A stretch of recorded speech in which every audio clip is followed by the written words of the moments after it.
Lagos FM. Le coup de projecteur. Aujourd'hui, nous parlons entrepreneuriat au féminin.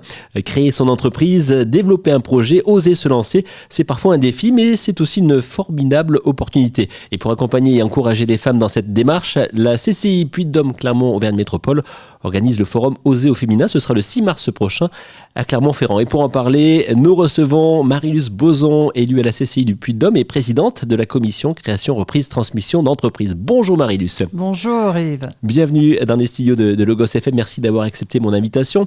Alors pour commencer, pouvez-vous nous présenter ce forum Oser au féminin et nous expliquer tout simplement à qui il s'adresse ? Oser au féminin a été créé, imaginé il y a 2 ans avec notre précédent préfet, le préfet Mathurin, qui nous a incité, poussé à mettre en œuvre avec nos partenaires un forum dédié aux femmes qui forcément me parlait. Je suis créatrice d'entreprise, moi aussi, et j'ai passé les portes de la Chambre il y a 26 ans. Je préside cette commission entrepreneuriat, création, reprise, transmission d'entreprise, donc ça avait forcément du sens. Et puis, le dédié aux femmes, c'était surtout et avant tout un enjeu pour tenter de lever les freins qu'il peut y avoir autour de cet entrepreneuriat féminin, avec des positions qui peuvent paraître moins prégnantes que d'autres, mais typiquement le manque de confiance en soi qu'il peut y avoir de la part de ces femmes porteuses de projets. Souvent la difficulté à concilier cette vie professionnelle, vie personnelle. Alors oui, tous les ans on le rabâche, mais ça reste hélas une réalité même en 2026. L'accès au financement avec des partenaires dédiés à ce financement féminin, mais malgré tout, on voit qu'il y a encore statistiquement des difficultés pour une femme à toucher ces financements qu'il peut y avoir. Et puis, les ouvrir à cet accompagnement, à ce réseau vers lequel elles vont moins facilement que leurs homologues masculins. Le 6 mars prochain, qu'est-ce que les participantes vont pouvoir vivre concrètement ? Alors, je l'ai compris, comme chaque année, des ateliers, des rencontres, mais des conseils aussi, c'est ça ? Beaucoup. Alors, nous avons encore une fois mobilisé au sein de notre CCI, Boulevard Lavoisier, tout l'écosystème de la création reprise d'entreprise aussi, même si c'est une partie moindre à cette étape-là, mais des ateliers pratiques où elles vont pouvoir échanger, encore une fois, avec des experts comptables, des banquiers, des assureurs, des réseaux d'accompagnement, des conseils personnalisés, c'est-à-dire qu'elles vont pouvoir venir avec leurs projets et aller le confronter à des professionnels qui vont leur apporter un avis, des conseils gratuits, j'insiste là-dessus, c'est extrêmement important. Et puis, parce que ça a été plébiscité dès la première année, des témoignages, des partages d'expériences, des ambassadrices qui vont être là pour évoquer les difficultés qu'elles ont pu rencontrer.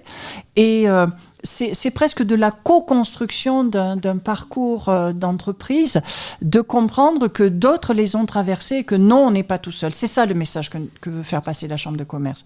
C'est ne restez surtout pas tout seul. Et là aussi, on pourrait se dire, mais pourquoi d'année en année il faut redire ça ? Parce que d'année en année, il y a des nouveaux porteurs de projets qui émergent et qui veulent se lancer dans ce parcours. On parle souvent de la solitude du chef d'entreprise, notamment dans la création du projet. C'est alors dans la création du projet, mais pas que, dans toute la vie. Dans toute la vie ensuite. Dans toute la vie, mais encore plus à ce moment-là parce que c'est un peu un saut dans l'inconnu. Que l'on ait été salarié en amont ou que l'on n'ait pas eu d'activité professionnelle aussi, il y a des gens qui démarrent directement. C'est l'occasion de se dire, je ne dois pas y aller en restant uniquement dans mon entreprise, dans ma future entreprise. C'est comment est-ce que j'élargis le champ des possibles ? Et c'est cet accompagnement-là qui est toujours dans la bienveillance. C'est aussi quelque chose qu'il faut mettre en avant, qui va être fondamental. On parlait tout à l'heure des freins. Quels sont les freins qui sont plus qui sont plus problématiques pour les femmes par rapport aux hommes entrepreneurs ? Alors, moi, j'ai envie de vous dire, je n'ai jamais considéré que c'était un vrai débat, mais je me rends compte d'année en année que ça l'est pour certaines. C'est vraiment cette dimension de non-compréhension de certains réseaux d'accompagnement, typiquement, et le fait de tous les mettre au sein de cette demi-journée va être un vrai effet levier pour certaines, et c'est ce qu'elles nous expriment à la fin. C'est très touchant, les remerciements qu'il y a, mais surtout l'expression de l'apport qu'a représenté cette demi-journée, de leur faire comprendre qu'il y a des réseaux autour, des réseaux économiques, des réseaux professionnels qui ne sont pas là simplement pour chercher du financement, typiquement, et chercher à se faire payer, mais vraiment pour les accompagner avec une bienveillance que je ne peux que souligner. Et je tiens vraiment à remercier nos partenaires qui sont présents avec nous.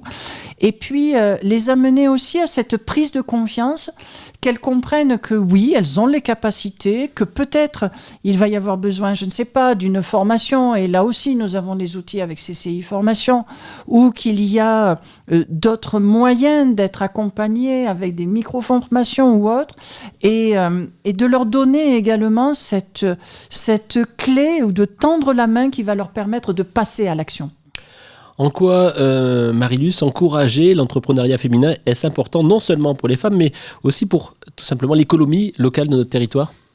On le voit bien au niveau de toutes les entreprises. Déjà, il y a une sensibilisation typiquement qui est portée par le Conseil régional Auvergne-Rhône-Alpes sur la sensibilisation des jeunes filles, des jeunes femmes vers les métiers scientifiques, vers des métiers plus techniques, etc. Donc, on se rend bien compte aujourd'hui dans toute notre économie qu'il y a un besoin, et un besoin de compétences, mais aussi un besoin d'activité, de dynamique économique. Je ne plomberai pas le débat en disant qu'il y a une complexité aujourd'hui dans ce monde économique, régional, national, mondial. Donc, faire vivre le territoire, le dynamiser dans un climat où il y a eu, certes, beaucoup de difficultés d'entreprise sur les derniers mois, eh bien, c'est aussi redonner de l'élan à l'ensemble du territoire. C'est ce qui nous porte au sein de la CCI Puy-de-Dôme, Clermont-Auvergne Métropole, de se dire que par des événements comme ça, on est aussi acteur de cette dynamique économique. Et pour terminer, Marilus, si une auditrice nous écoute ce matin et qu'elle a une idée, un projet ou simplement une envie d'indépendance, quel message avez-vous envie de lui adresser ? Toujours d'oser vivre sa vie, d'aller plus loin. Ça peut être une brillante réussite, ça ne sera jamais un échec, ça sera juste apprendre, aller plus loin, rebondir, peut-être recommencer plus tard. On a tous ce droit à l'échec à un moment, même un chef d'entreprise a droit à l'échec, mais oser. Et c'est pour ça que Oser au féminin est là pour vous accompagner. Merci beaucoup Marilus d'avoir été avec nous sur le Goss FM. Je rappelle que le forum Oser au féminin aura lieu le vendredi 6 mars à la CCI, donc du Puy-de-Dôme à Clermont-Ferrand. Un événement gratuit pour informer, pour accompagner, donc pour donner tout simplement l'envie d'entreprendre. Toutes les informations et les inscriptions sont à retrouver bien sûr sur le site puydedôme.cci.fr puis-2-dôme.cci.fr. Merci beaucoup Marilus. Merci à vous et à bientôt.